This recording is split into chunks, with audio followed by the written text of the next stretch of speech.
अल्लाह के नाम पे कुछ दे दो, तुम्हारा भला होगा। इस गरीब की दुआ लगेगी। वे भिखारी एक गांव में रहता था और भीख मांगकर अपना गुजारा करता था।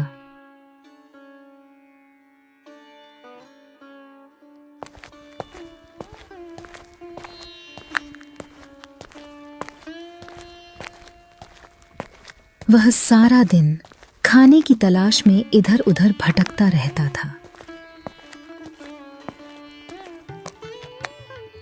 पूरे दिन इधर उधर भटकने के बाद भी खाने को कुछ नहीं मिला। लगता है आज फिर से भूखा ही सोना पड़ेगा। हे भगवान, थोड़ा तो रहम कर। वैसे भी कोई मेरे साथ नहीं है, अकेले में कुछ भी नहीं कर पा रहा। भगवान थोड़ी तो कृपा कर दे। वे बिना कुछ खाए पिए भूखा प्यासा ही सो जाता है।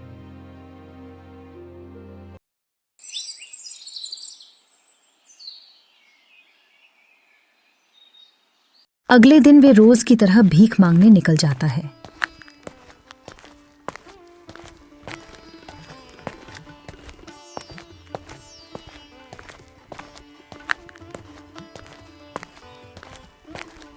अल्लाह के नाम पे कुछ दे दो, तुम्हारा भला होगा। इस गरीब की दुआ लगेगी। अरे, ये इतनी सुबह सुबह कौन आ गया?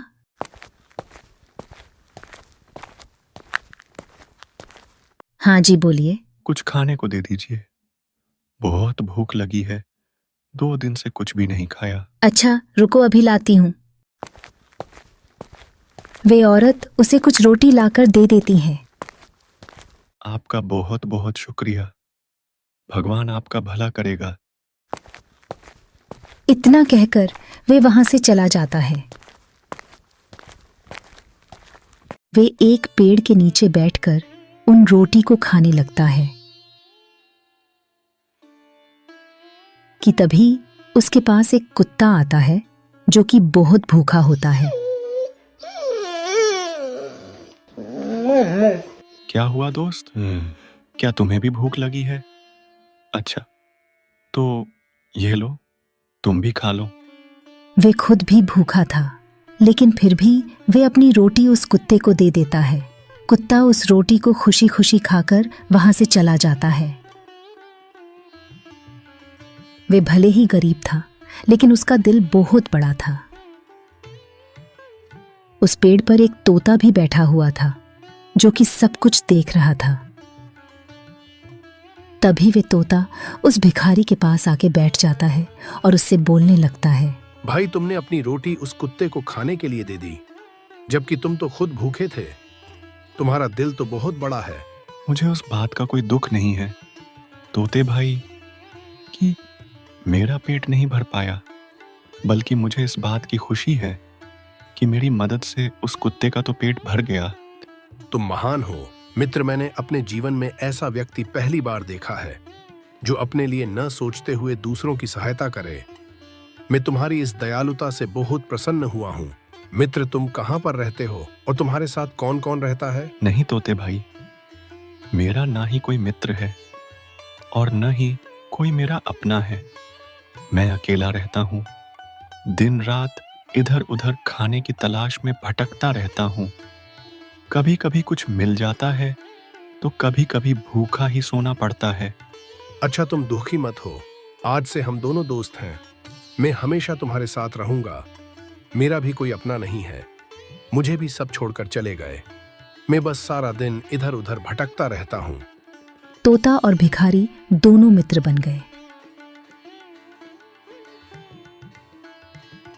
वे तोता भिखारी के साथ ही रहने लगा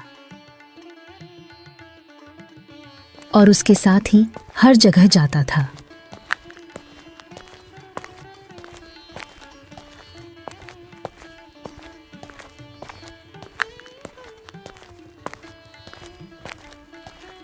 देखते ही देखते उन दोनों में बहुत गहरी मित्रता हो गई। देखते ही देखते समय बीतता गया और ठंड का मौसम शुरू हो गया। चारों तरफ बर्फबारी होने लगी।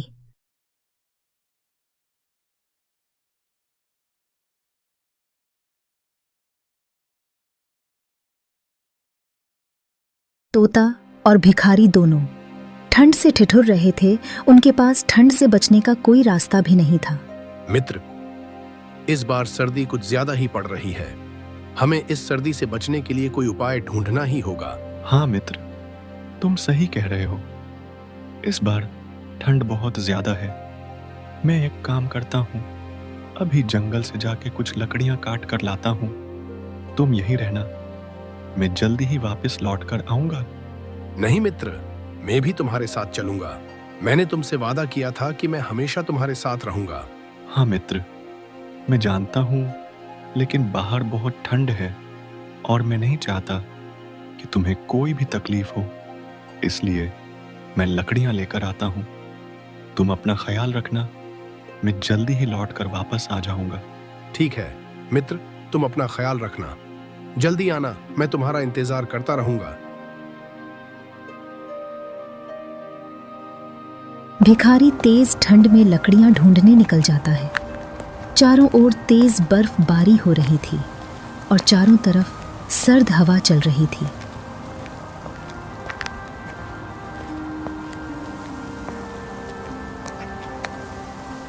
इतनी ठंड में उस भिखारी को लकड़ियां काटने में बहुत मुश्किल हो रही थी। ठंड की वजह से उसके हाथ भी सही से काम नहीं कर रहे थे।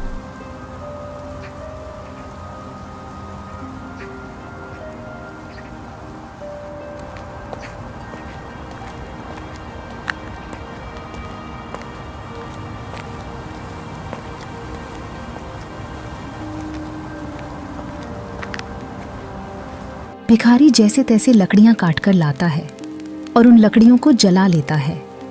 आग की गर्मी से दोनों को बेहद सुकून मिलता है और इसी तरह वे अपनी सर्दियों को साथ में काटते हैं।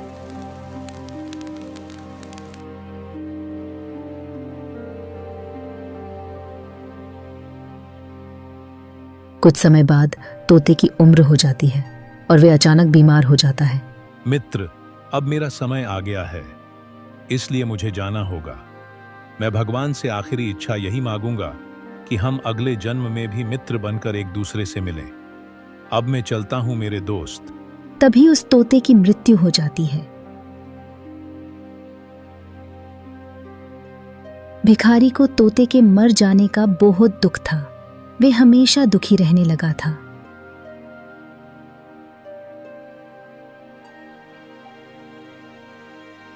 और फिर कुछ समय बाद उस भिखारी की भी मृत्यु हो जाती है।